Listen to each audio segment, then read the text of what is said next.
राम राम की जय। राम राम की जय। राम राम की जय। सभी संतों और भक्तों को हाथ जोड़कर प्रणाम। राम राम। भैया शिवपाल के यहाँ आज जो ये रामलला भंडारा हो रहा है, इनको प्रभु कृपा से संत की डिग्री भी प्राप्त है, तो इनका संत नाम भी हम आपको जानकारी में दे दें। इनका नाम है संत राम रीढ़ बाबा। तो आज संत राम रीढ़ बाबा के घर में ये छोटा सा रामलला भंडारा किया जाता है।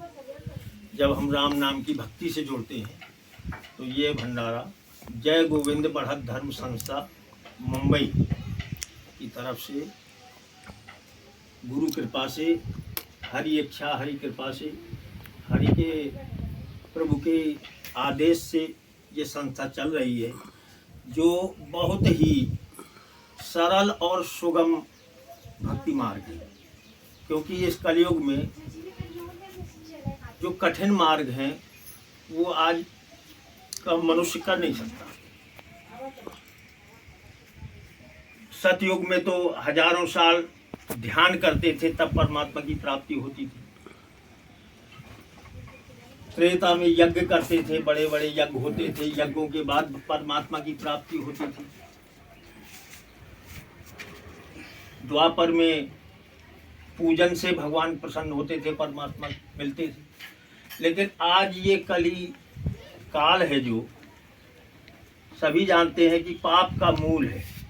जितने भी संसार में गुण अवगुण और दोष और पाप हैं, वो सब कलयुग में। और उस कलयुग में प्रभु की कृपा से हम लोग भी मानव तन पाकर आए।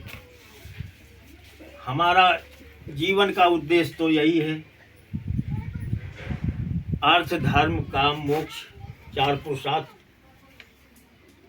पाना, यही हमारा जीवन का लक्ष्य है। लेकिन है वही दशा कि जिस प्रकार से समुद्र में मछली रहती है, उसी प्रकार से हम इस संसार में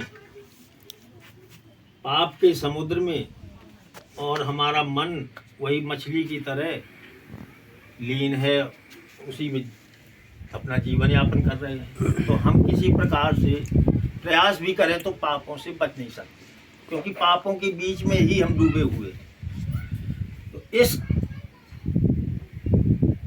कठिनाई को देखते हुए प्रभु की ऐसी कृपा हुई है। सनातन धर्म में और भी अनेक मार्ग हैं, तो प्रभु प्राप्ति के लिए ये राम नाम का जप जो है बड़ी ही सरल विधि से बताया गया है कि इसमें आपको किसी प्रकार का कर्मकांड का नियम संयम, कोई किसी प्रकार का बंधन नहीं है। केवल इसमें आपको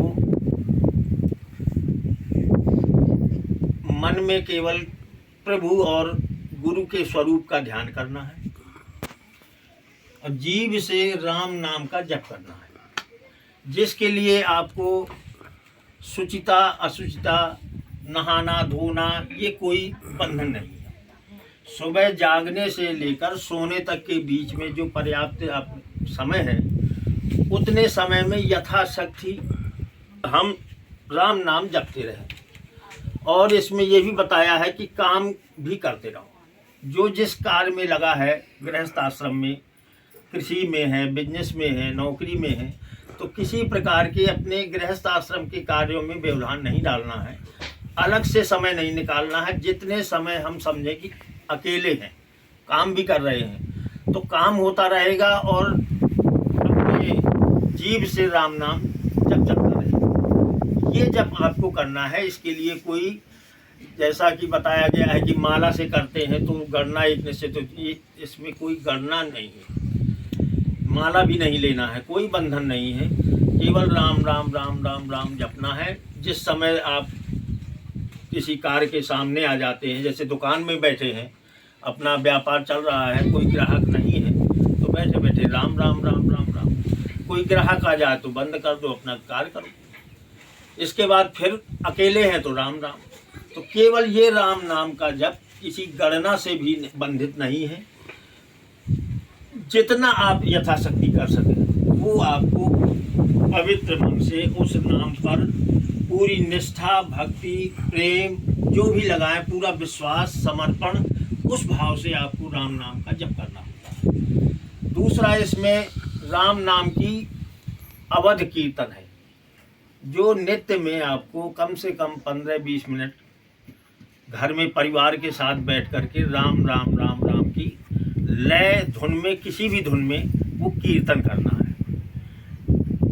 2 काम हो गए। तीसरा, आपको अपने शरीर से मनसा वाचा कर्मणा, मन से, वाणी से, कर्म से जितना हो सके सबके साथ हित करना है। ये परोपकार कहिए, ये पुरुषार्थ है कि जितना हो सके सबका हित करना है और बुरा किसी का ना सोचना है ना करना है। इतना ही करते रहेंगे तो आपका इस कलयुग में, कलयुग का प्रभाव आपके ऊपर नहीं पड़ेगा और परमात्मा की प्राप्ति होगी। इस जीवन में आपको सांसारिक जो सुविधाएं, सुख मिलना चाहिए, वही हमारे इष्ट राम नाम महाराज आपको प्रदान करेंगे। और इस जीवन से जाने के बाद जब मुक्त होंगे तो अपना धाम, परम धाम वो देंगे आप। जीवन मरण से छुटकारा निश्चित ही आपका होने वाला है, मात्र इतने से।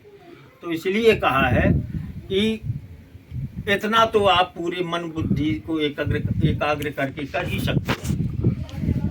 किसी प्रकार का इसमें देखिए, संस्था से जुड़ने पर ना तो धन लिया जाता है, ना कोई ऐसा इसमें नियम है। केवल राम नाम का भंडारा घर में, जैसा आपके सामने अभी हो रहा है, प्रभु कृपा से उसका प्रसाद ग्रहण करना है सबको। और वो आपको सारे अपने अच्छे बुरे कर्मों को समर्पित भाव से करना है।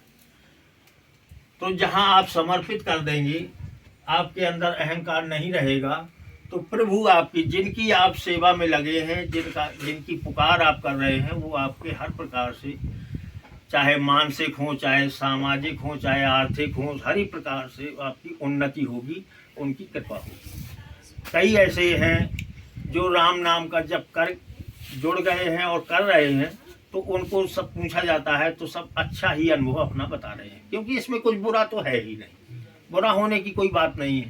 हाँ, थोड़ा बहुत बुरा कष्ट, शारीरिक कष्ट आते हैं तो वो तो हमारे प्रारब्ध का या पूर्व जन्म के कर्मों का फल है, जो इसी शरीर से भोग के ही निकलेगा।